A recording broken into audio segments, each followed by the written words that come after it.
Thank you, Nick. After more than a year, the jury selection for the trial of the Sangamon County Sheriff's deputy who killed a Springfield woman in her home has officially started. Sean Grayson is facing first-degree murder in the death for Sonia Massey. Jury selection began earlier this morning in Peoria County. Our team is inside and outside of the Peoria County Courthouse, bringing you all the details. News Channel 20's Emily Jordan has what we can expect from the jury selection today. The prosecution and the defense will spend the first days of the trial deliberating over who will make up Grayson's jury. Those called will need to answer a series of questions to determine if they will serve on the jury. Christian County State's Attorney John McWard says the outcome of this trial could change the way law enforcement interacts with the public. It's going to potentially change the dynamics of how police can be viewed. It's going to change the dynamics of how Illinois laws are going to be shaped in response to potentially this verdict, change societal views on how police should act in the community. McWard expects the jury, once selected, to be sequestered off from the public rather than going home every day. He says one of the biggest challenges will be finding jurors who haven't made up their mind yet.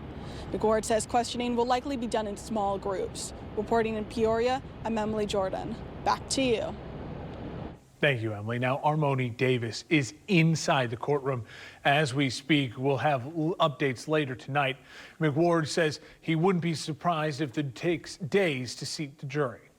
Peoria law enforcement agencies have finalized safety plans. Peoria County Sheriff Chris Watkins says safety planning started back in April when the news broke of the venue change. With an expectation of rallies and demonstrations, Sheriff Watkins says a full city block has been blocked off in front of the courthouse.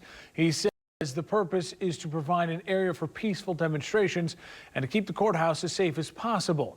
Watkins says his department has been partnering with other law enforcement agencies on safety plans since day one. Courthouse property is county property, but then everything around the courthouse is city property. So we have such a good relationship with Peoria PD. Once we found out this was happening, we've been collaborating with them, Peoria Fire, the courts. There's a lot of moving parts when it comes to this. He went on to say that the department will also deploy drones to monitor the large crowds. Sheriff Watkins says there's a lot of stakeholders involved with keeping the community safe. He adds their agencies are completely okay with the demonstrations. Now that brings us to these demonstrations lining up outside of the courthouse. Our Spencer Davis joins us with a live and closer look.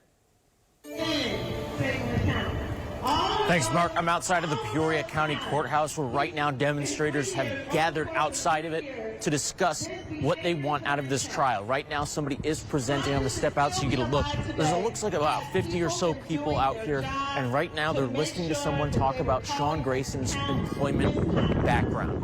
They're talking about, the different places he had worked at before he worked at Sangamon County, and now these people have, again, they've chanted throughout the day, and we expect these chants to kind of continue throughout. They're taking breaks here and there to hydrate, as well as just kind of connect with one another during this time. But for now, Mark, that's all I've got.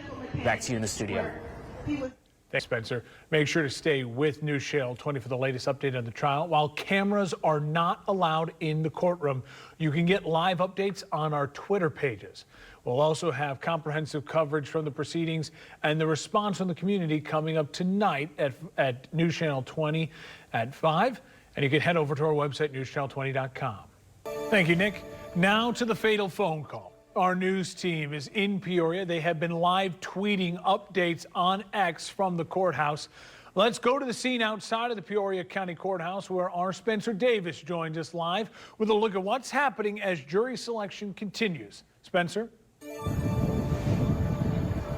Thanks, Mark. And there is a little bit of a crowd behind me right now, but it's swelled and swayed, and it's right now they're kind of in between things. At 1 o'clock, you're supposed to have some speakers come out and kind of detail their experiences, whether it's from Sangamon County, Peoria County, or just incidences with the police that they've talked about previously. When I step aside and see kind of we have behind us right now. Again, not a whole bunch of people right now. It looks like some people were talking about going to get lunch maybe and then coming back again closer to that 1 o'clock hour when, again, there are some speakers scheduled and running about 1 to 4 there. but they have been chanting, and I would say from about 9 to 10 is where we saw the largest group of people out here, maybe around 75, chanting and demanding justice for Sonia Massey. But for now, Mark, that's all I have from outside of the protest, or from outside of the courthouse. Reporting live from Spencer Davis. Back to you. Windy day there in Peoria. Thank you, Spencer. The prosecution and defense have been working to prepare for this trial for months. Just a few weeks ago, the presiding judge ruled on what evidence will and won't be allowed to be presented to jurors. Among the evidence deemed inadmissible, Grayson's past DUI charge and past misconduct allegations with other law enforcement agencies. Now, make sure to stay with News Channel 20 for the latest update on the trial. Cameras are not allowed inside of the courtroom. You can get live updates on our Twitter page. Just follow us on Twitter at WICS. We will also have comprehensive coverage from the proceedings and the response from the community coming up tonight on our newscasts, as well as over on our website, newschannel20.com. Thanks for watching. Make sure to subscribe to our YouTube channel and watch more videos from News Channel 20.